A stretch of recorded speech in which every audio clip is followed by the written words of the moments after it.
Oh, hello. I just recently purchased a new game. So, let's see.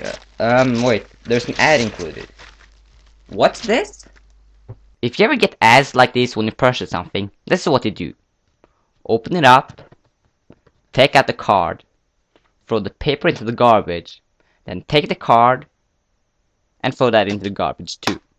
Now you get that out of the way. Let's see what else I got in this bag. Oh, here it is. The game I purchased. Transformers 2 Revenge of the Fallen. Well, it's a movie game, and I really gotta say that I really liked the movie. Was it better than the first one? I'm not sure, but I got the game based on the first movie, and I really liked it. So I decided to get this one as well. Yes, I know, why do I keep buying these movie-based games? But come on, this Transformers, okay? See that? It says Transformers. I buy anything that has the name Transformers on it. Yes, I bought this bag of poop yesterday just because it said Transformers on it. But the question everyone is asking is this game more than meets the eye, or is it just another movie-based game? Well, you're about to find out. When you start the game, you can choose between Autobots or Decepticons, and depending on who you choose, you do completely different things. So the game has kind of two different campaigns, as you can see. This is the gameplay, and I have to start by saying that the controls are really good.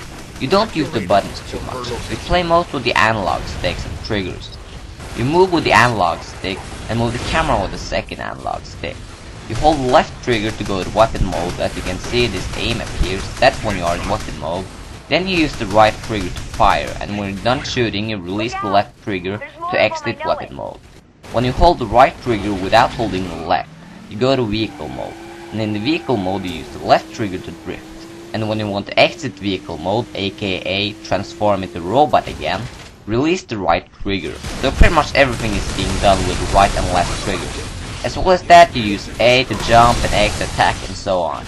I don't understand how people can say this game has bad controls after a game like Transformers the game. That game had some really god-awful controls.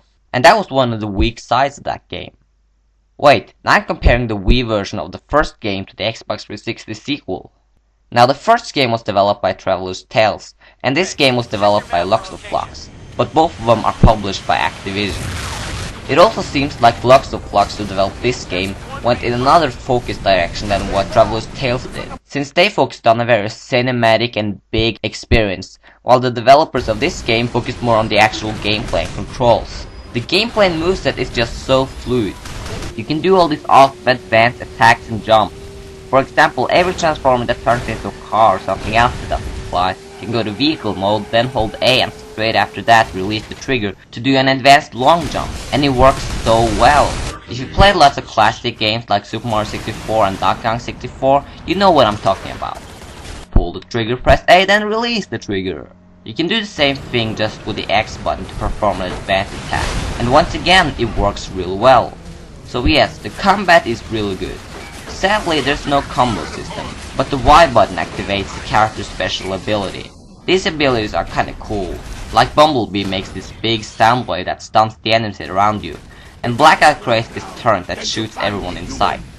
Wait, sorry, his name is Grinder. Grinder? What? I could have sworn his name was Blackout. Can someone please correct me here? Never mind. Planes can also do some really cool things, like going to this awesome hover mode, then shoot the enemies while hovering. Really cool. And the helicopters can do it too. Now look at that, I have to nitpick here.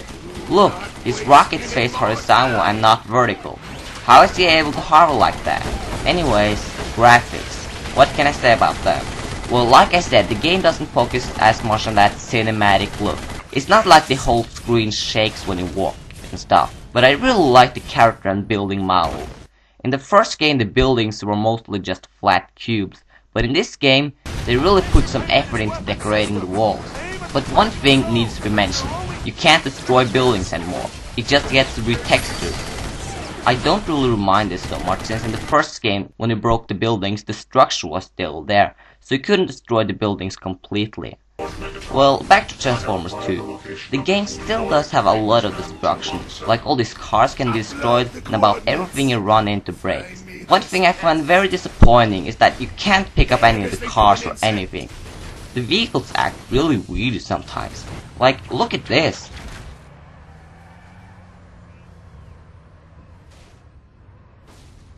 Crazy. Let's take a look at the missions. There are often something about beating up a whole bunch of robots, and sometimes activating some radar, and other times bringing a human from one place to another. I also like some of the cutscenes between all the missions, but I really don't like these parts after you have done a mission and you have to watch Optimus and his team standing around the globe talking. Though I imagine he's about to get an earful from the female. We are being too careless in the field. How can we expect to win without completing all of our objectives? Yes, we do need to pay more attention. These conversations are just boring, and I can't even hear what they're saying. Even worse is that you can't even skip them. Now in the Decepticon mission, you do different things that are more about destroying buildings and stuff. And you even get to destroy some police cars and tanks, which is real cool. But honestly, I didn't find the Decepticon campaign to be as fun as the Autobots. Maybe because I played the Autobots campaign first and then I was pretty much done after that. I mean, I really had a blast with the Autobots, but not so much with the Decepticons. Another reason can be because in many of the missions they forced me to play as the Decepticon for long haul, and he just totally sucked. I mean, he walks slow, his vehicle is slow, and his bullets are slow. Oh, his secondary weapon is a flamethrower. Well, that's at least a little bit creative.